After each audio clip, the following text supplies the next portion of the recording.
A lawyer's pro-revenge on a landlord. Landlords are assholes, generally speaking. Everyone knows that. But if you think residential landlords are bad, they're nothing compared to commercial landlords. Landlords of commercial buildings are some of the cruelest, nastiest people I've ever come across. This revenge tale is about a commercial landlord and how I dealt with him.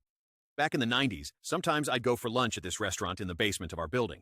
The place was called The Vault because it had a massive bank vault that had always been there, dating back to the days before the place was turned into a restaurant.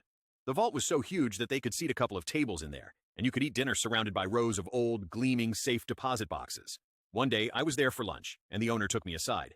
"The landlord's driving me nuts," he said. "The landlord drives everyone nuts," I said. I was a subtenant in the same building, sharing space with an older lawyer, Aaron, and the landlord was always causing us trouble.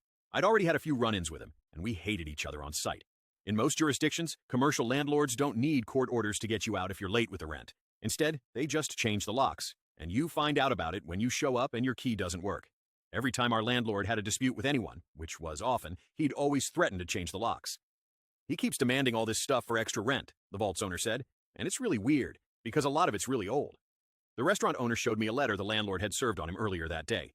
I looked over the demand and read a list of expenses for snow removal and parking lot repair and common area flooring and all kinds of crap going back years. I read it all the way to the end, and there it was. The usual clause saying he was going to change the locks if the tenant didn't pay this and do that. "You do something to make the landlord hate you?" I asked.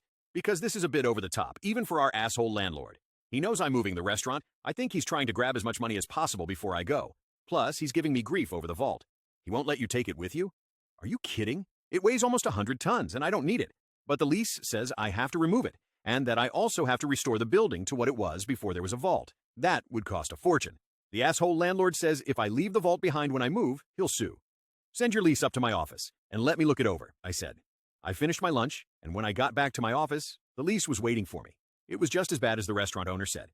The lease was a renewal of an assignment of a renewal, the original documents dating back to the shortly after WW7 when a bank first leased the place and the vault was installed. Somehow, the landlord had suckered the restaurant into taking over a lease that left him liable to remove a bank vault at the end of term. No big deal, I thought. The restaurant can default, and all the landlords can do is sue a shell company. But when I got to the last page of the lease, there was a guarantee clause. The restaurant owner had personally guaranteed the lease, and he was on the hook for removing a vault weighing 100 tons and then fixing the place up. It would cost a fortune. The case was hopeless, of course. That was obvious right away. But then I thought about the asshole landlord with his demands and his threats and his rent hikes, and I asked my brain to do me a solid, which it promptly did. I picked up the phone and called the restaurant owner. "I'm fucked, right?" he said. "You're calling me to say there's no way out. That's what my commercial lawyer already said. But I just thought I'd ask. I can save you, but it's going to cost." "How much?" "5,000 in legals and another G note for the agent." "Agent? What kind of agent?" "Real estate. Send up a check, certified, and leave the rest to me." The check hit my desk in less than an hour. I went to Aaron's office. "I need a real estate agent," I said. "You are buying a house?" "Nope." "Selling a house?" "Nope." By this point, I'd been sharing space with Aaron for almost 5 years, and he knew me pretty well. "You are pulling one of your stunts again?" he asked. "Yup, but nothing that will get you into trouble." Aaron reached out for his old school Rolodex and started flipping through it. "I know a guy," he said. Aaron knew all kinds of guys, and that's one of the reasons he eventually got disbarred. But he knew a guy, and he gave me the agent's name and number, and the next day, I paid the agent a visit. I told him what I needed, and we agreed to terms. I gave him some papers and the cash for his fee. A few days later, I was again at the vault for lunch. The owner saw me walk in and greeted me himself. "The landlord's here," he said. "Why?" "For lunch, and to be an asshole. Let's sit in the vault room so I don't have to look at his face." He took me to the vault room, and with the door almost completely closed, we had a consultation while we ate pasta and drank red wine. "We're making demand on the landlord," I said, between bites of a perfect carbonara. "Demand? What are we demanding?" I pulled a document out of my briefcase and passed it to him while I sipped my wine. "We're demanding that the asshole landlord release all the restaurant equipment, all the fixtures, the ovens, the freezers, the ventilation, everything you need to run a restaurant. The lease exempts all that stuff," the restaurant guy told me. "He can't stop me taking what I want. The only thing that matters is the vault, and of course I don't want that." I shook my head. "You need the vault," I said, "and we're demanding that he release the bank vault as well. We're insisting that he let you take it out within 7 business days.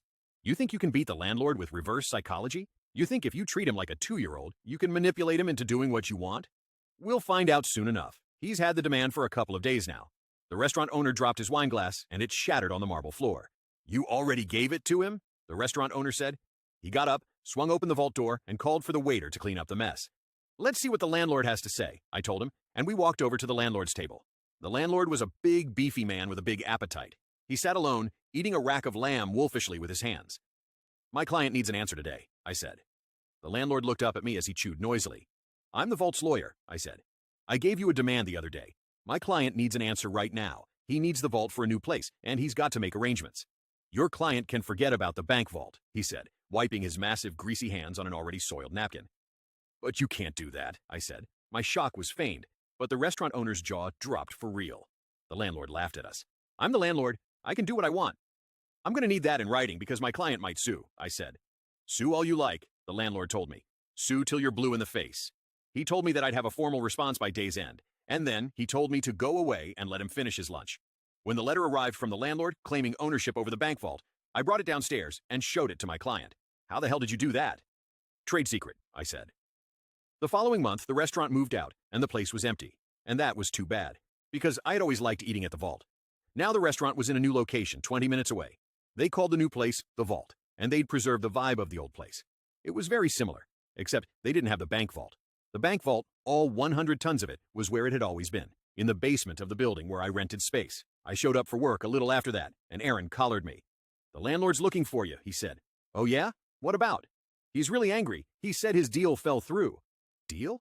He was supposed to rent the place downstairs to a new tenant, a bank, or a credit union or something like that. They were supposed to come in to sign a lease, but they didn't show up. And what's that got to do with me? I said to Aaron, and I said the same thing again to the landlord when he managed to track me down a couple of days later. I know you were behind this, he said, his jowls quivering. I know it was you. That offer from the agent, it was all bullshit. Just a trick to make me keep the vault so that your client could sneak out of the place and leave that fucking bank vault behind. I'm going to sue. If you're looking for counsel, I think I'm going to have to declare a conflict. I'm going to sue the restaurant and that agent, and I'm going to sue you. He stormed off. But the landlord didn't sue. Of course he didn't. He didn't have a contract to sue on, only a vague letter of intent that I'd drafted, enough to hook a greedy landlord who was used to having his way. The offer he'd received was non-binding, incapable of acceptance without the signing of a formal lease, which, of course, never got signed.